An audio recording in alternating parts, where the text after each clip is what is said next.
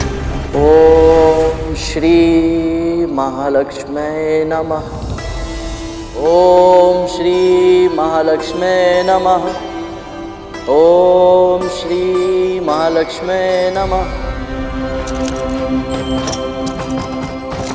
तू ही मेरा सच्चा मित्र है, तूने मुझे नहीं छोड़ा। उस स्त्री को देखा, मुझे यहाँ छोड़ के चली गई। दुष्टा रहेगी,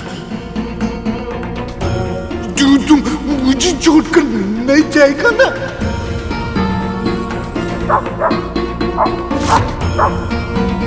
रिश्वान का इस तरह भौंकना, ये हो क्या रहा है मेरे महल में? और ये विंता कहाँ है?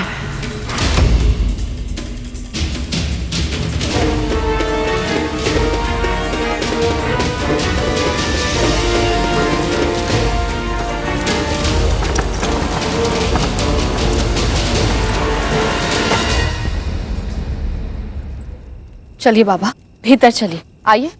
इतनी देर से आना तो आई क्यों? तुम्हारी प्रतीक्षा में एक क्षण कैसे बिताया मैंने जानती है। इससे अच्छा तो मुझे मरने के लिए जेल छोड़ देती। शांत हो जाइए बाबा, मुझे क्षमा कर दीजिए।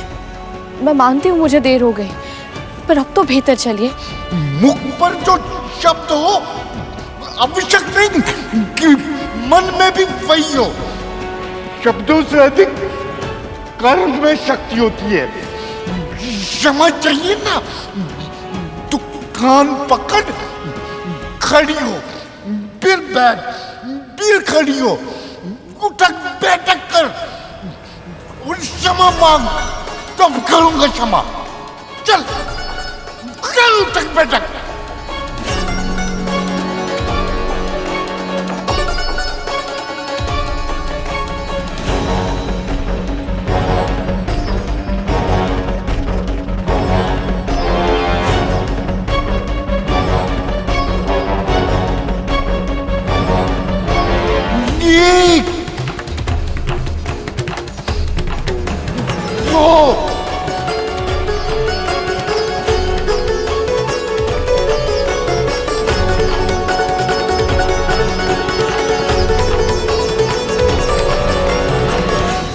बस कर, अब क्या कल तक उठक बैठक करेगी? उठा मुझे, चल तू भी चल मेरे साथ, तू मेरा मित्र है, चल।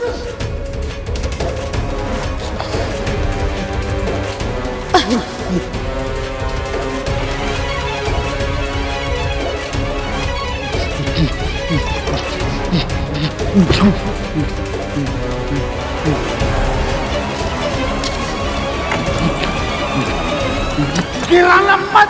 कुछ नहीं होगा बाबा।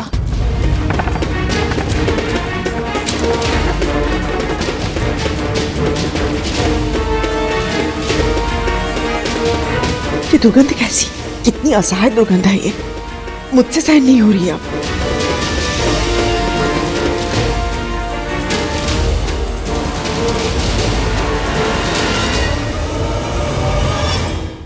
प्रभु आपका बहुत बहुत धन्यवाद कि विंता माँ बच गई। यदि कद्रू माँ देख लेती तो विंता माँ को बहुत बड़ा दंड देती। देवी विंता बच गई या और भी बड़ी समस्या में उलझ गई, ये तो समय ही बताएगा शेष। आप सही कह रहे हैं प्रभु, ये वृद्ध बाबा जो भी हैं, इन्हें प्रसन्न करना आसान नहीं होगा।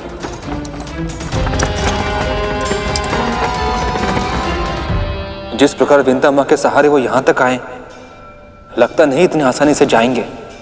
तन से इतनी भीषण दुर्गंध आ रही, और अकेले भी तो नहीं आए, श्वान को साथ ले आए हैं। इनके अस्तित्व को रहस्य रख पाना विंता माँ के लिए कठिन होगा। इन दोनों प्राणियों को महल के भीतर लाने के लिए वो पहले ही कद्रू माँ से सत्य छुपा चुकी हैं। पता नहीं अब और क्या क्या करना होगा उन्हें। आइए बाबा, संभल कर। वहां वन में मैं ही रंग था और मैं ही राजा था। ये तो मुझे कहाँ ले आई है? क्षमा कीजिएगा बाबा, वहाँ वन में आपको अकेले छोड़ना उचित नहीं लगा मुझे।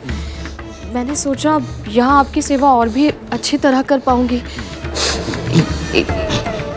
कर लेना सेवा, पर मैं बैठूंगा कहाँ? आप आइए यहाँ विराजिए, आइए। मच्छी मारी गई है तेरी के आसन पर मैं कैसे बैठ सकता हूँ? क्षमा कीजिए बाबा, आप वहाँ विराजिए, मैं दूसरा आसन बिछा देती हूँ। हाँ, आइए।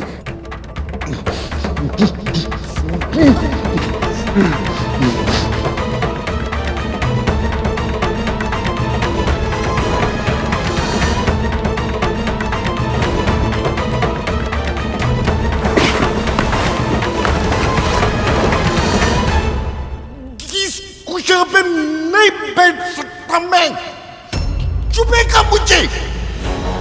अंधी है क्या? दिखाई नहीं देता। मैं कुष्ठ रोगी हूँ। कुष्ठ रोगी को कोमल आसन चाहिए होता है। कुछ और दे।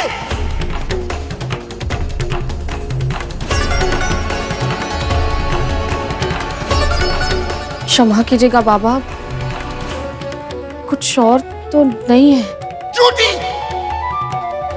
असत्य भाषण सुना रही है मुझे।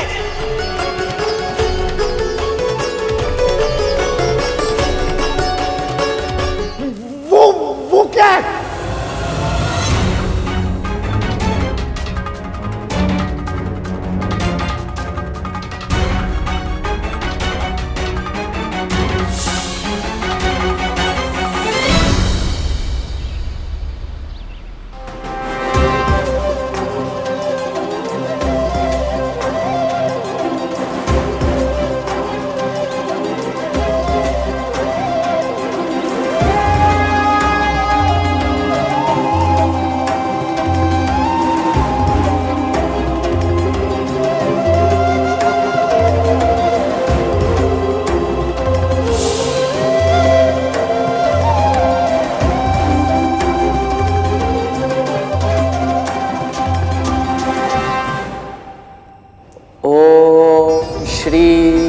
महालक्ष्मी नमः। ओम श्री महालक्ष्मी नमः।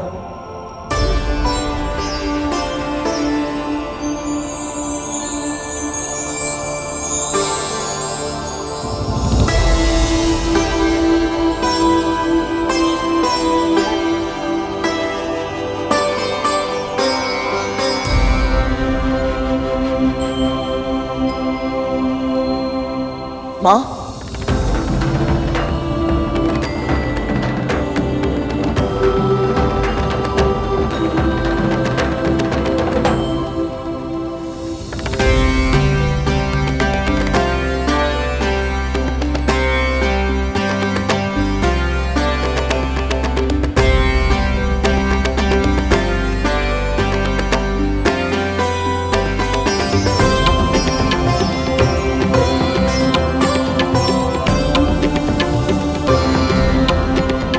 माँ